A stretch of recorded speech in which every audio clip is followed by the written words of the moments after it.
நான் வரலன்னா வரல. அம்மா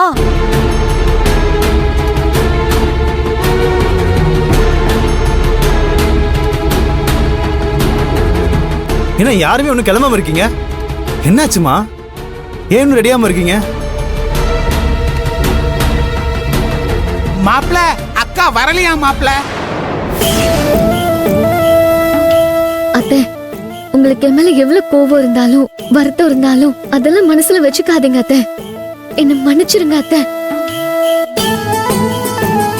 என் தாலி பறிக்க போடுற விசேஷத்தை நல்லபடியா நடத்தி கொடுங்க அத்தை.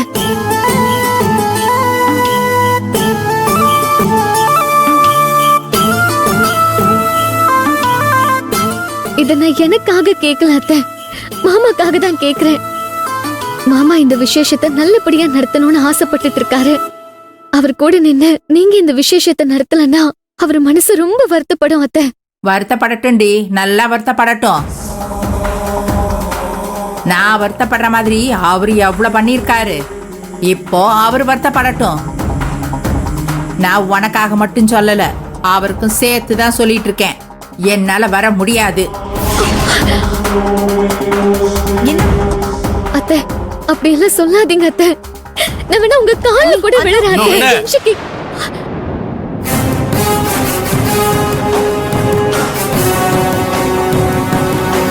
மாம்ஸ் வேற கோபமா வராரு. இனிமே என்ன நடக்க போகுதுன்னு தெரியலையே.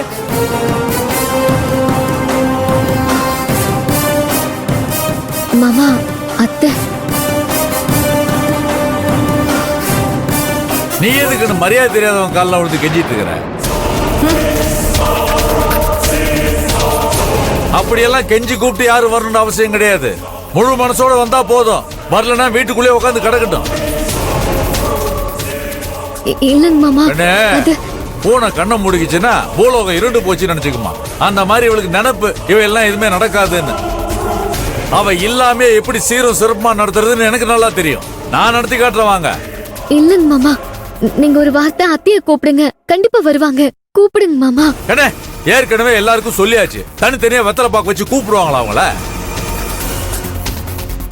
பாருங்க, ஒரு சிலர் வந்தா சந்தோஷப்படணும், ஒரு சிலர் வரலன்னா சந்தோஷப்படணும்.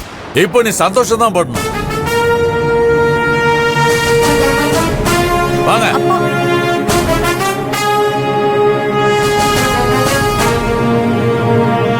அம்மா கிளம்புமா.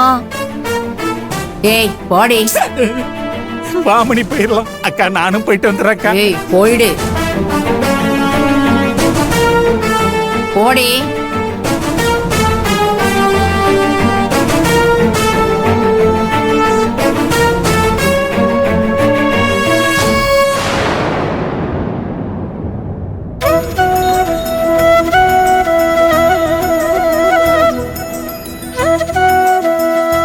வாங்க வாங்க சார். உங்க எல்லாருக்கும் வெல்கம் சார். உங்க டிசைன்ல ஏகப்பட்ட மாடல் நெக்லஸ் எல்லாம் இருக்கு, பாக்குறீங்களா?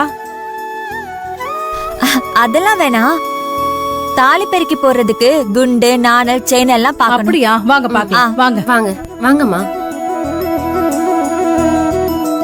வாடா கார்த்திக், போய் உட்கார். உட்காரணும். வாங்க வாங்க உட்காரு. உட்காருங்க. இவங்களுக்கு தாலி பெருக்கி போற குண்டு நாணல் செயின் எல்லாம் காட்டுப்பா. வா மாமா. இங்க வைங்க. பாருங்க சார். இந்த மாதிரியாப்பா? இந்தாங்க மேடம். இந்த டிசைன் பாருங்க சார். அத காட்டுங்க மாமா. எல்லாமே சூப்பரா இருக்குல்ல?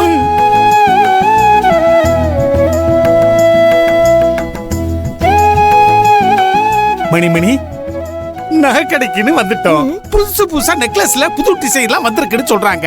அதுல 2 நெக்லஸ் நீ எடுத்துக்க. மாமா நீ கேட்டா வாங்கி தர மாட்டேன்னு சொல்ல போறாரு. நீ ஏன் அவசரப்பட்டு வேண்டாங்கற? ஆத்திர அவசரத்துக்கு உதவும்ல. ஐயோ மாமா, வாய் வச்சிட்டு சும்மா இருக்கியா? மணி, அப்பா என்னவா கட்ட குண்டுக்கு? அது ஒண்ணு இல்லப்பா, இங்க இருக்க டிசைன் எல்லாம் ரொம்ப நல்லா இருக்குன்னு சொல்றாரு. ஆமா மாம்சு. கட்ட குண்டு, நீ மணிக்கிட்ட சொன்னதெல்லாம் நான் கேட்டுக்கிட்டு தான் இருந்தேன். நம்ம அண்ணத்துக்கு தாலி பிரிச்சு கோக்கிறதுக்கு செயின் மட்டும் வாங்க வரல, மத்த சில நகையும் வாங்க வந்திருக்கேன். அதனால நீ கேட்ட மாதிரி மணிக்கு நகையெல்லாம் எடுத்துக்க. சரிங்க மாம்சு. இல்ல மாமா, வேண்டாம் மாமா. விடு, எடுத்துக்க. அப்பா, அவர் ஏதோ விளையாட்டுக்கு சொல்றாருப்பா. ஆனா நான் விளையாட்டுக்கு சொல்லமா, நெசமா தான் சொல்றேன். சுடரு பா உனக்கும் தான் சொல்றேன், எடுத்துக்க. ம் சரிப்பா, தேங்க்யூ. ஆ, அப்புறம் கண்ணு, உனக்கு என்ன டிசைன் பிடிச்சிருக்கோ அந்த டிசைன் எடுத்துக்க. பணத்தை பத்தி எல்லாம் யோசிக்க கூடாது, சரியா? இல்லைங்க மாமா, எனக்கு இத பத்திலாம் ஒன்றும் தெரியாது. உங்க எல்லாருக்கும் என்ன பிடிச்சிருக்கோ அதே எடுத்துக்கலாம். அது எப்படி? நாங்களா போட போறோம்? நீ தானே போட போற. உனக்கு பிடிச்ச மாதிரி எடு, அதான் திருப்தியா இருக்கும். சரியா? பாரு. உங்க எல்லாருக்கும் என்ன பிடிக்குதோ அதுதான் எனக்கும் பிடிக்கும். ஏடு. அப்படியா? சரி கண்ணு, அன்னத்துக்கு எது நல்லா இருக்கும்னு உனக்கு தோணுதோ அதையே எடுத்துக்க. சரிப்பா. கார்த்தி, அன்னத்தை அசத்துறதுக்கு இதுதான் நல்ல சான்ஸ். சூப்பரா நல்ல டிசைனா பார்த்து செலக்ட் பண்ணு. ஓகே மாமா. மேம், இந்த தால்சின் முந்த எடுத்து காட்டுங்க. அந்த டிசைன் எடுத்து கொடு.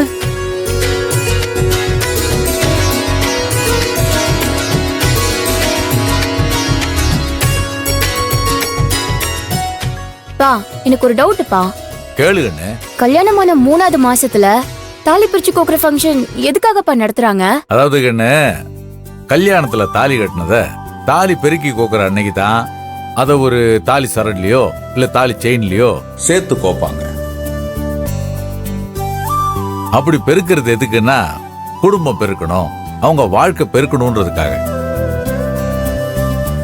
ஒரு புருஷன் பொண்டாட்டி 3 மாசம் வாழும்போது தான் அவங்களுக்குள்ள ஒரு அண்டர்ஸ்டாண்டிங் வரும். ஒருத்தர் மேல ஒருத்தர் அன்பா இருப்பாங்க, பாசமா இருப்பாங்க. அதை இன்னும் பெருக்கணும்ன்றதுக்காகவும் அதை இன்னும் ஸ்ட்ராங் ஆக்கணும்ன்றதுக்காக தான் இந்த தாலி பிரிச்சு கோக்குற ஃபங்க்ஷனே.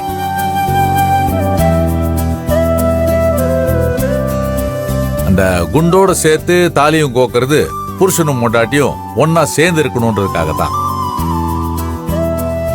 அப்படி பண்ணும்போது புருஷனோட ஆயுள் நீடிக்கும்ன்றது தான் ஒரு ஐதீகம், அது ஒரு நம்பிக்கை. அதனாலதான் காலகாலமா இதெல்லாமே செஞ்சுட்டு வரோம். இந்த ஃபங்க்ஷன் பின்னாடி இவ்ளோ பெரிய விஷயம் இருக்காப்பா? சூப்பர்ப்பா. மாமா அவர்களே, தாலி பிரிச்சு கோக்குற விசேஷத்தை பத்தி ரொம்ப அருமையா விளக்கம் கொடுத்துட்டீங்க. இதுக்கு முன்னாடி எல்லாம் வீட்ல தான் இந்த விளக்கங்களை எல்லாம் கொடுத்துக்கிட்டு இருந்தீங்க. இப்ப கடையிலேயே ஆரம்பிச்சிட்டீங்க. எனக்கு இத பத்தி எல்லாம் ஒண்ணும் தெரியாது மாம்சு. அதுக்கெல்லாம் கொஞ்சம் அறிவு வேணும்ல. உனக்கு தெரியாதுன்னு தான் இங்க எல்லாருக்குமே தெரியுமே.